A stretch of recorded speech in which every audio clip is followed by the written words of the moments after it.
Matt, just talk to us about the way you're going at the moment. Obviously, you were a part of the starting 11 for a long time. You haven't been in the last few weeks. How difficult has that been for you?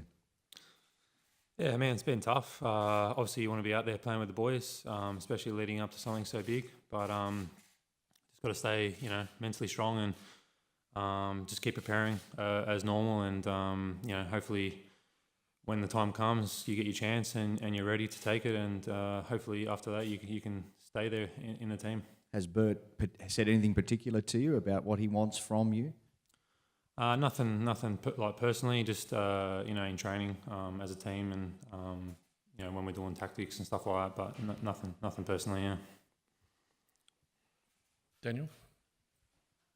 Matt, as someone who's jostling for a spot in the team like so many others, can you give us some insight into what it's like, how you balance out the camaraderie with the healthy competition for places? Yeah, I mean, I think that we've got a great squad, and all the boys get along.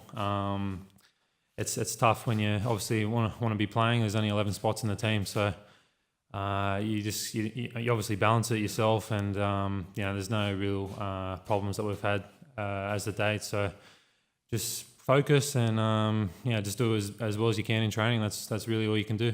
And if you do get the chance, coming up against an Antoine Griezmann or Olivier Giroud or whoever it is, the plethora of French talent, have you sort of gone through that in your mind, what it might be like, how you might stack up?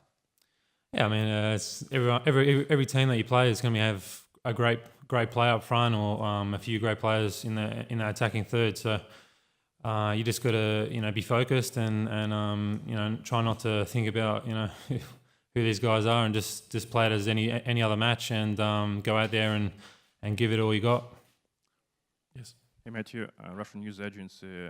Last year you worked with Leonid Slutsky, a coach from Russia in Hull. What do you recall from this guy? Sorry?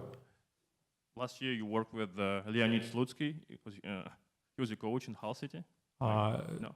Wrong person. Sorry. Wrong person. Got a bit more hair than me. Nick. Thanks, Matt. Can you tell us a little bit about your experience with the video assistant referee? I think they use it in career as well, don't they? Yeah. How you feel about it? I know Kalina was saying yesterday that they're not expecting the assistant referees to even raise the flag when it's slightly close. I just wonder how that impacts on defensive players, or how you feel about the whole thing.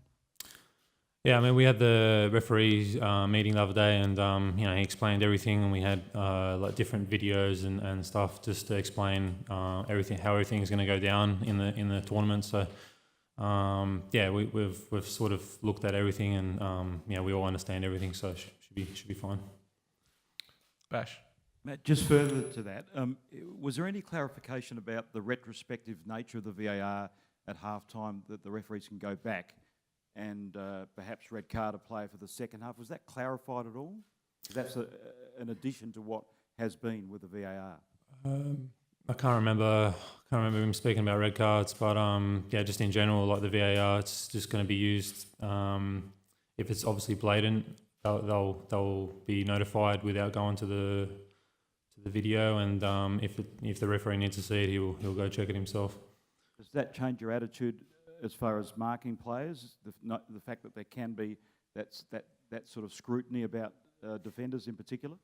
Yeah, I mean these days you can't do much without someone seeing it. So you got to obviously be smart about how you're defending, and especially around the box. You obviously got to be smart making challenges and stuff like that.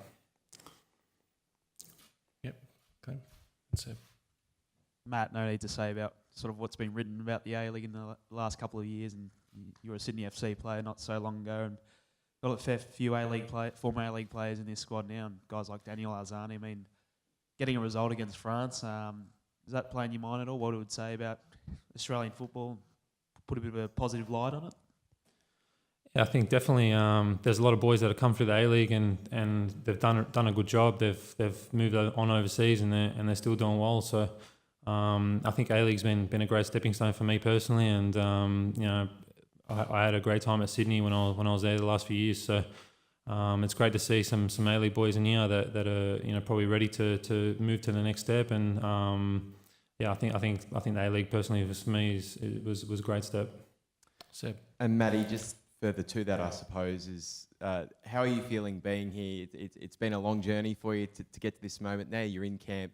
You're going to be playing just a couple of kilometres down the road. Like, can you actually take us through the feelings of what it means for you to actually get to this point?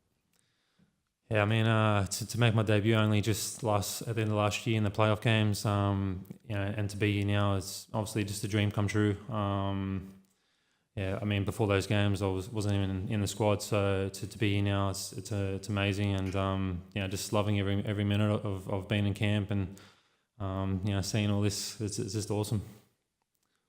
Excellent. Any more questions? No? Thanks, Matt. Nice.